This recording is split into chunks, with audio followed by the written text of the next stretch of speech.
미라클 모닝 애청자 여러분, 저는 이른 아침 시간에 남이섬에 와 있습니다. 저는 남이섬 가을 나들이를 하면서 하나님께서 주신 자연, 이 가을을 담아갈 뿐만 아니라 남이섬 본궤적을 함께 해보겠습니다. 본궤적이란 내가 본 것, 내가 깨달은 것, 내가 적용할 것을 말하는 것입니다. 남이섬에 와서 무엇을 본궤적할 수 있는가 한번 같이 함께 해보도록 하겠습니다.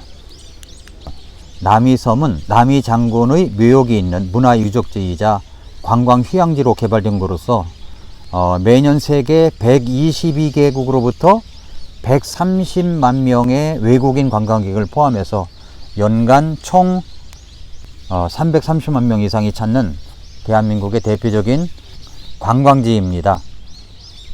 이런 시간이라 사람들이 직원들을 포함해서 많이 들어왔는데, 이 우위로 남이섬 우위로 다리가 관통을 하는가 봅니다. 제2 경춘국도인가 본데 그것을 반대하는 것도 이렇게 써 있는 것을 볼 수가 있습니다. 이 아름다운 가을이 가기 전에 저는 애청자 여러분들과 함께 남이섬의 가을을 영상에 담아봤습니다. 함께 10월의 마지막 날의 남이섬과 함께 가을 나들이를 즐기시기를 바랍니다.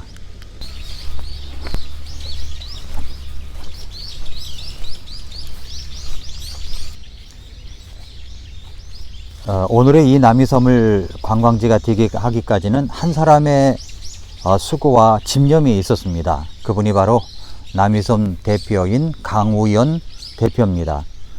지금은 대표직을 내려놓고 제주도에 또 다른 남이섬을 만들어 놓았네요. 지난 5월 달에 개정을 했는데 제주도에 내려가서 제주 남이 탐나라 공화국을 만들어 개장을 했습니다. 그때 당시에 그 땅을, 제주도 땅을 24억 원을 주고 샀는데 지금은 300억을 준다고 하더라도 안 판다고 합니다.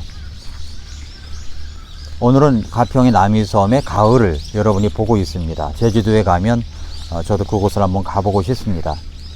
남이섬을 본궤적 하는데, 이 남이섬을 만든, 물론 하나님이 주신 자연이지만 이렇게 아름답게 가꾼 사람이 강우연 대표입니다. 원래 그분은 디자이너였습니다. 그를 가리켜서 상상유발자라고 합니다. 오늘 상상유발자, 이 상상력에 대해서 한번 여러분 같이 생각해 보길 원합니다. 그는 말하기를 나는 자연을 팔아먹는 사기꾼이다 라고 스스로 이야기하는 분입니다. 그 사기 결과는 정말 놀랍습니다. 사람들을 놀라게 하고 세계의 수많은 사람들이 한국에 관광을 와서 코스로 오는 곳이 바로 남이섬입니다. 오늘 아침에 보니까 은행나무길과 메타스카이어 길도 보니까 신혼부부인 것 같은데 웨딩 촬영을 하는 사람들이 와서 아침 일찍부터 사진을 찍고 있는 것을 볼 수가 있었습니다. 원래 아침 일찍에 사진 작가들이 모델을 한 명 데리고 와서 사진을 찍곤 하는데 오늘은 보니까 외국 모델이 많네요. 강우연 대표는 상상 유발자입니다. 곳곳에 어떻게 저런 작품을 만들었는지 하는 것들이 참 많습니다.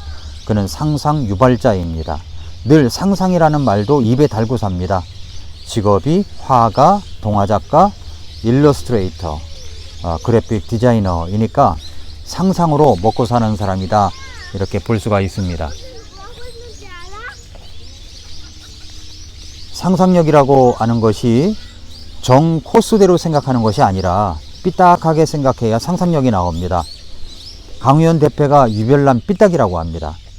그래서 거꾸로 뒤집고 생각한다는데 글씨까지 거꾸로 씁니다. 마침표로 시작해서 문장의 맨 끝 글자부터 쓰는데도 단 한 번도 멈칫되지 않으니까 신기하다고 어느 기자가 놀랬습니다. 그래서 강우연체, 거꿀체라고 부르기도 한다고 하네요. 남이섬 한가운데 보면은 메타스카이어 길이 있습니다. 사진작가들이 이른 아침이면 즐비하게 찾는 곳인데, 오늘 아침에는 보니까 외국의 신혼부부가 웨딩 촬영을 하기 위해서 온 것 같습니다. 웨딩 촬영을 하기 위해서 한국까지 이렇게 찾아오다니, 정말 한국의 남이섬은 많은 관광지의 대표적인 코스라고 생각이 됩니다. 남이섬 한가운데 메타세콰이어 길에 보면은 여러 가지 그림도 있는데 그 옆에 보면은 이제 강변가요제를 했던 장소가 나옵니다. 제가 중고등학교 시절 때 7, 80년대 강변가요제 하면 남이섬에서 대개 행사를 했습니다. 대학생들이 단골로 MT를 오는 곳이었습니다. 그러나 그곳은 그저 싸구려 유원지일 뿐이었습니다. 남이섬이 우리나라에 닥쳐온 IMF 때 모든 국민들이 어려울 때 그 여파로 경영이 어려워서 문을 닫을 지경이었습니다. 그때 2001년 강우현이라는 분이 구원투수로 등장합니다. 그가 사장이 되면서 월급으로 단돈 100원을 요구했다는 얘기는 정말 유명합니다. 조건은 뭐냐? 절대 간섭하지 말라는 겁니다. 절대 불간섭. 역시 남다른 눈과 생각이 있었던 사람이라 강우현이 제일 처음 한 일은 쓰레기를 쓸애기로 만드는 거였다고 합니다. 술병이 꽃병이 되고 잡초는 화초가 됩니다. 참이슬 술병을 따로 모은 정원은 이슬정원이 됐고요. 수풀에 버려졌던 여인상을 강물에 빠뜨리니 남이섬 인어공주가 됐습니다. 죽은 나무를 섬 복판에 옮겨 거꾸로 심고 역발성 나무다 라고까지도 했습니다. 강변 요 길을 제가 참 좋아합니다. 이 길을 남이섬에 오면 이 길을 꼭 찾곤 하는데 강변길이 참 좋습니다.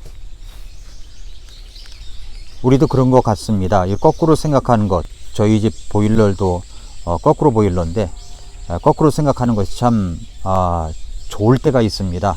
삶이 어려울 때, 힘들어 죽겠다고 할 때 거꾸로 생각해 보는 것입니다. 자살을 거꾸로 생각하면 살자가 됩니다. 뒤집어서 거꾸로 역발상을 하면 살 길이 열립니다. 이런 생각은 예수님께서 말씀하신 것입니다. 내가 죽지만 다시 산다. 실제적으로 주님은 죽으셨지만 다시 사셨습니다. 내가 가지만 너희를 데리러 다시 온다. 다시 오실 그 예수님을 우리는 기다리는 것입니다. 우리나라 드라마 가운데 한류의 영향이 세계 곳곳에 영향을 미치고 있지만 겨울연가처럼 세계 곳곳에 사람들이 공감하는 드라마는 드물 것입니다. 저는 숨죽여가면서 보았으니까 두 주인공이 그때 정말 떴습니다. 우리 최씨 집안에 그런 여주인공이 나와서 정말 저는 좋습니다. 최씨 집안에 하도 인재가 없다 보니까 겨울연가의 메타세콰이어 길, 그 옆에 은행나무 길, 정말 너무나도 보기가 좋습니다. 제주도에 또 다른 남이섬을 만들었다고 합니다. 제주 탐나라 공화국인데 지난 5월에 개장을 했습니다. 내려간 지 5년 만에 이것을 개장을 했다고 하는데 그때 내려갈 때 제주 탐나라 공화국을 만드는 상상을 하면서 남이섬이 안 하거나 못하는 일, 제주도 사람들이 하지 못한 정말 새로운 일을 할 거다라고 했는데 드디어 개장을 했습니다.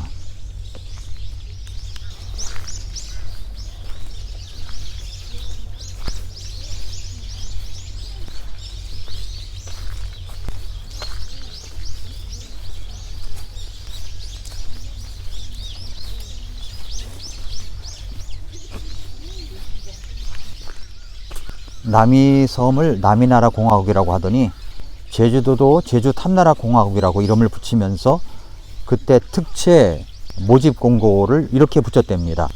쓰고 그리고 만드는 데 능통한 맥가이버형, 실력을 인정받지 못해 쉬고 있는 나 잘난형, 무한도전 실패 경험을 자랑하는 검투사형, 강우현과 일해도 지치지 않을 일놀이형, 불가능한 도전을 즐기는 돈키호테형. 이것이 바로 응모 자격입니다. 면접은 지원자들이 함께 일하고 싶은 사람을 추천하는 방식을 썼습니다. 강우현 대표 집의 가훈이 이렇습니다. 너 강우현의 아들로서 아버지 쪽팔리게 하지 않고 나 강준수의 아버지로서 너 쪽팔리게 안 할게. 이게 바로 강우현 대표 집의 가훈이랍니다. 저는 이 가훈이 우리 하나님께서 우리에게 말씀하시는 것으로 바꾸어 생각했습니다. 너 하나님의 아들로서 아버지 쪽팔리게 하지 마. 나 너의 아버지로서 너 쪽팔리게 안 할게. 재미있죠? 예. 강훈 대표는 또 이렇게 말합니다. 게임은 안 끝났다. 또 하면 된다. 다시 하면 더 잘할 수 있다. 면벽광상이라는 말도 있다. 벽에 부딪히면 지혜가 생긴다는 뜻이다. 왼쪽 길만 길이 아니라 오른쪽에도 길이 있다. 다른 길을 가면 된다. 이렇게 이야기를 했습니다. 놀면서 일하고 일하면서 노는 어른 아이. 강우현은 세상의 고정관념을 와장창 깨부수는 상상망치. 그분이 쓴 책 제목인데 상상망치, 상상에너지를 세상에 퍼나르는 상상유발자다. 그렇게 이야기를 하고 있습니다. 저는 이렇게 남이섬에 와서 짧은 시간이지만 이렇게 나눌 수 있는 것은 한번 우리가 이런 것을 한번 생각해 봤으면 좋겠습니다. 상상력을 키우라는 겁니다. 종이 위에 그 상상력을 써보십시오. 꿈을 기록하라는 말이죠. 여러분이 10년 후, 20년 후 멋지게 서 있을 그것을 상상해 보십시오. 그 상상을 할 수 있게 만드는 것이 책을 많이 읽어 세계 곳곳에서 일하고 있는 사람들을 만나는 것입니다. 위인들을 만나는 것입니다. 그래야 내가 되고 싶은 사람을 정할 수가 있습니다. 어떤 사람이 되고 싶으십니까? 그 상상을 해보십시오. 그리고 써보십시오. 나이가 60이 넘었다면 더 이상 시간은 거꾸로 가지 않습니다. 무엇을 남겨놓고 가는 사람이 되겠습니까? 100세 시대에 앞으로 3, 40년을 더 산다면 어떻게 살 것인가를 생각하십시오. 어떤 사람이 되고 싶은가를 상상해 보십시오. 젊은이 여러분, 젊은이들의 상상력을 길러보십시오. 저는 어렸을 때부터 이 상상력을 우리 자녀들에게, 우리 교회 아이들에게 심어주고 싶은 꿈이 있습니다. 그래서 우리 교회에 3B 아카데미를 하는 이유가 여기에 있습니다. 2020년 커리큘럼을 생각하면서 저는 우리 아이들에게 매달 하고 싶은 것이 있습니다. 첫째로 매달 성경의 영웅들을 만나게 할 것입니다. 아브라함부터 시작하여 요셉, 모세, 여호수아, 다윗왕, 요시야왕, 느헤미야, 에스더, 다니엘과 세 친구, 예레미야, 베드로, 바울, 디모데. 무엇보다 저는 예수님을 우리 최고의 왕으로 우리 아이들을 만나게 할 것입니다. 둘째로 매달 세계 속의 영웅들, 세계에 영향력을 미치는 사람들을 만나게 할 것입니다. 세종대왕, 이순신, 율곡 이이, 안창호, 김구, 안중근 등 독립투사들, 우리나라 초대 대통령 이승만, 그리고 세계 곳곳에서 영향을 미쳤던 사람들, 세계 최고의 장군들, 세계 최고의 인재들, 세계 최고의 부자들을 만나게 할 것입니다. 셋째로, 그리고 연말에 우리 아이들과 함께 캠프를 하려고 합니다. 저는 여기 남이섬이 좋을 것 같습니다. 상상의 땅이니까 우리 아이들도 그렇게 상상력을 키우라고 말입니다. 제가 행당동에 있는 성서침례교회 주일학교 사역자로 있을 때 아이들을 데리고 한 70여 명이었던 것 같은데 그때 남이섬에 겨울 캠프를 왔던 기억이 납니다. 그때 저희 둘째 딸 경지가 1988년에 태어났는데 그때 제가 캠프에 와서 아이들과 함께 있을 때 태어났습니다. 우리 교회 정우성 집사 또래들, 제가 주일학교 사역을 할 때 정우성 집사가 6학년이었습니다. 이제 세월이 많이 흘렀지만 그때 주일학교 학생 또래들이 성장하여 결혼을 하고 자녀들을 낳았는데 그의 자녀들을 데리고 와서 그 아이들에게 우리 엄마 아빠들과 함께 꿈을 심어주고 무엇이 되고 싶은가 하는 꿈 목록을 쓰게 하고 싶습니다. 성경은 이렇게 말씀합니다. 시편 81편 10절에 나는 너를 이집트 땅에서 데리고 나온 주 네 하나님이니 네 입을 크게 열라 내가 그것을 채우리라. 하나님은 나를 구원하시기 위해서 하나님의 아들 예수 그리스도까지 이 땅에 보내주신 분이십니다. 그래서 로마서 8장 32절에서 자신의 아들을 아끼지 아니하시고 우리 모두를 위해 그분을 내주신 분께서 어찌 그 아들과 함께 또한 모든 것을 우리에게 값없이 주지 아니하시겠느냐 라고 하셨기 때문에 우리를 구원하신 주 우리 하나님이기 때문에 내 입을 크게 열면 하나님께서 그것을 채우신다는 것을 믿습니다. 내 입을 크게 여는 것이 바로 내가 무엇이 되고 싶은가를 상상하며 기록하는 것입니다. 사랑하는 애청자 여러분, 지금 무엇인가 어렵다고 기죽지 마십시오. 지금의 실수, 실패, 좌절의 경험, 실패의 경험을 자산으로 만들면 좋겠습니다. 거꾸로 생각합시다. 예수님 안에서의 상상력을 키우십시오. 내 입을 크게 열면 하나님께서 그것을 채우십니다. 저는 그것을 확실히 믿습니다. 시편 81편 10절에 나는 너를 이집트 땅에서 데리고 나온 주 네 하나님이니 네 입을 크게 열라. 내가 그것을 채우리라. 이상 남이섬에서의 하나님이 주신 자연에서의 본궤적을 해봤습니다. 오늘도 미라클 모닝입니다.